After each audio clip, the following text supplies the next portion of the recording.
Did you know that your brain has about 6 seconds to decide how to respond to something that is a threat? It can choose to either fight, flight, freeze, or fawn. And I'm really curious to know as to where you guys sit. I know what you're thinking, Kelly, I don't really come into any threats like on a daily basis.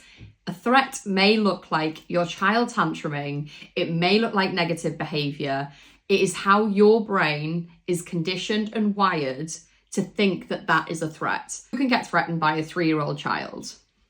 In those 6 seconds, you can decide and you can open your window of tolerance to choose how you respond to the behaviour. Me personally, I quite like to flee. I either flee or I fight. When I say fight, I don't mean I get the fisticuffs out to go ahead at George. I'm just talking about how I react to him. I snap back, I shout.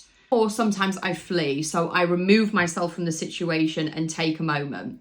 Now, I used to think that was quite a positive thing to remove myself from the situation when I was getting overwhelmed. But really, what we're aiming towards is to regulate ourselves in front of our child, to still keep that connection with them and also to model the behaviour. Is it the worst thing in the world if you do want to step away from your child when you feel like you're going to start fighting, you're going to start saying things that you don't mean? Absolutely not. Obviously, please step away if you ever feel really, really frustrated. But if you do have that window of tolerance, if you do feel yourself sort of teetering up on the thermometer and you feel like you might be able to regulate yourself enough to bring yourself back down, staying present with them is really important. And in those 6 seconds, you can condition your brain to believe that what you're experiencing, i.e. your child having a tantrum or being disrespectful, whatever your trigger is, remind yourself that this is not a threat. This is not a big grizzly bear coming at you. This is not a lion coming at you. You can condition yourself to realize this is not a threat.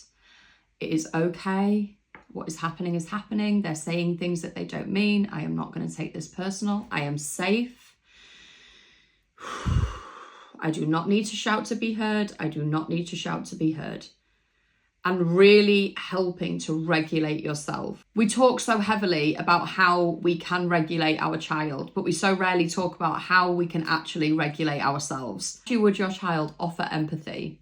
This is really hard, isn't it? You've got 1,000,001 things going on today, and now they started shouting at you. They've started saying horrible things, and all you're trying to do is just regulate. It's really, this is overwhelming. This is 100% overwhelming. And it is so powerful to stay regulated and stay present in that moment just by trying to regulate yourself. And saying these things to yourself allows your brain to be fully online and allows you to handle the situation how you want to handle it.